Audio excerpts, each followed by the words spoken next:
በስመ አብ ወወልድ ወመንፈስ ቅዱስ አሐዱ አምላክ።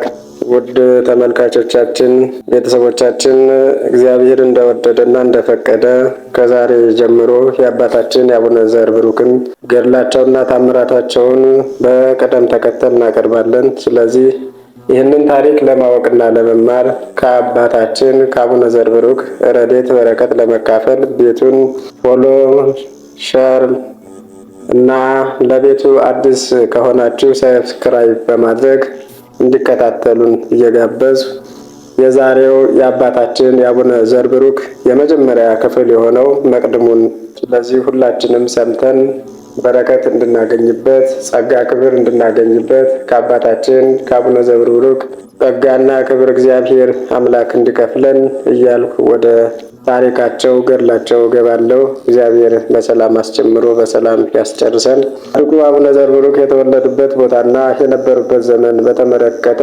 የሚታዩ የታሪክ ክፍተቶች አሉ።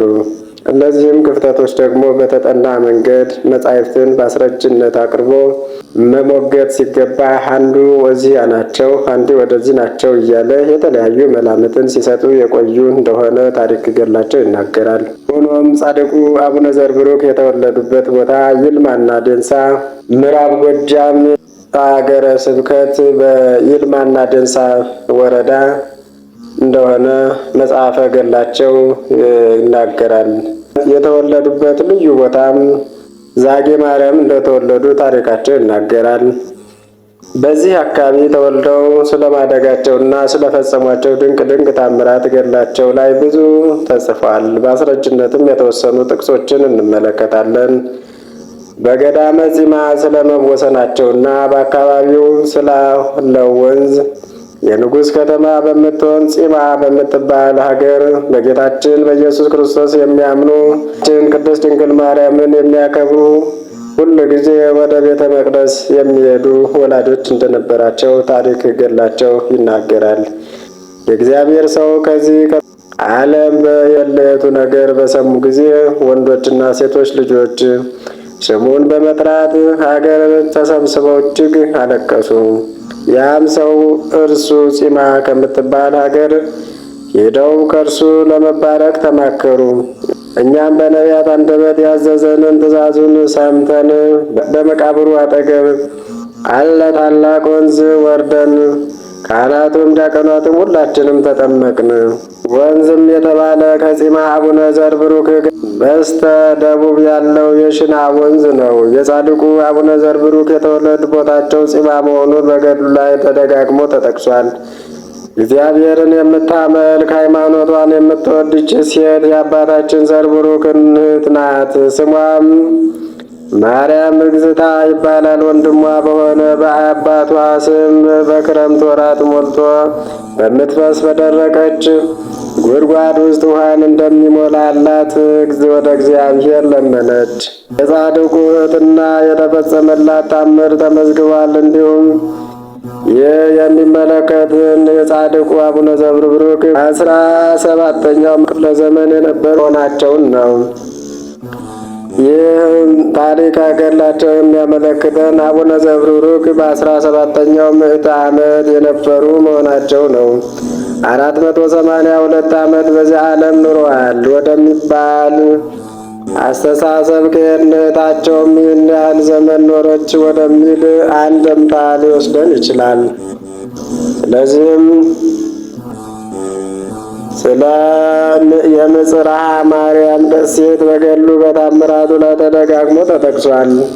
ይህ ከትግራይ የመጡ አቡነ ጌርሎስ የጸለዩበትና ያስተማሩበት ቦታ ሲሆን እኒህ የአቡነ ዘርብሩክ የመንፈስ አባት ናቸው። በሌላ በኩልም የጻድቁ የንጉሥ ዮሐንስ እልፍ ነሰገድ አንደኛ ጽም በምጽርሐ ገዳም እንዳረፈና ብዙ ታምራት እንደሚያደርግ እንደነበርም የሚገልጽ ታምር ለንጉሥ ተጽፎ ከቅዱስ ከጻድቁ ታምር ጋር 10ኛ ተራ ቁጥር ላይ እናገኘዋለን።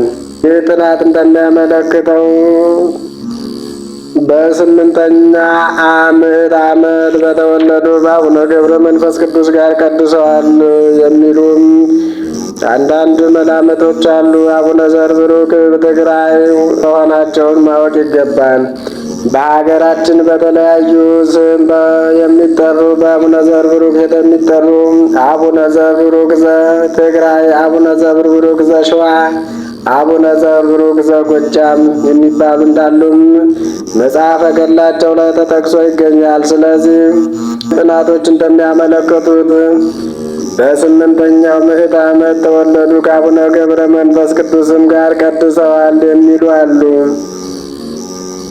መግለጫውን ትቶ በአቡነ ገብረ መንፈስ ቅዱስ የነበሩት ዘርአብሩክ ዘትግራይ እና ዘርብሩክ የሸዋው መሆናቸው ማወቅ ይገባል።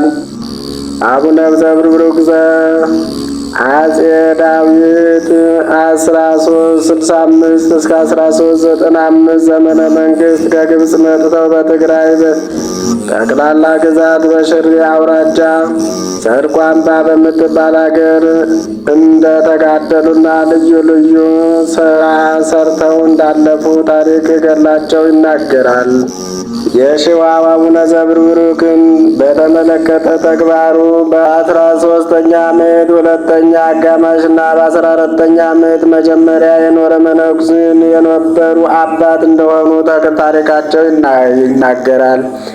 አቡነ ተክለ ሃይማኖት መጀመሪያ ካመነኮሷቸውና ለስብከተ ወንጌል ካሰማሯቸው 33 መምህራን አንዱ ሲሆኑ ሀገረ ስብከቱ ነበር ይላል። ከዚህ ጋር አያይዞ የዝቋላና ደብረ ሊባኖስ ገዳማት ቅርብ ከመሆናቸው አንጻር በዘመኑ ተመሳሳይ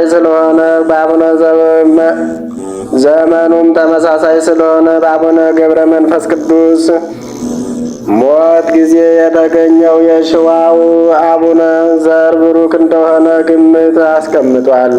ለማጠቃለል ያክል በተመሳሳይ ስም የነበራቸው አባቶች በተለያዩ ዘመን መኖራቸውን ጥናቶች ያመለክታሉ። ይሁን እንጂ አቡነ ዘርብሩክ ዘጺማም በ17ኛው ምዕተ ዓመት የነበሩ በጎጃም ይልባና ደንሳ ወረዳውን ጺማ ተብሎ በሚጠራው ገዳም ከአባታቸው ደመ ክርስቶስና ከእናታቸው ማርያም ሞገዛ መልካም ፍሬ የተገኙ መልካም ፍሬው እንደሆነ ታሪክ ገድላቸው ያስረዳል።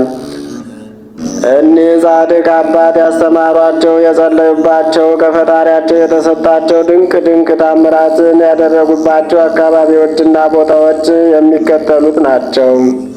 በተወለዱበት ይልማና ደንሳ አካባቢ ፍልሰታ ለማርያም ደብር ወይበላ ማርያም የዛሬው ገዳመ ጺማ፣ በሰከላ ቋሪት ወረዳ ጊሽ አባይ አቡነ ዘርብሩክ የድጌ ቅዱስ ሚካኤል ዛቢት ማርያም እና በሜጫ ወረዳ ደጎ የአቡነ ዘርብሩክ ዙሪያ ምጽራ እንፍራንስ ሽምብት ቅዱስ ሚካኤል ወዘተ ናቸው።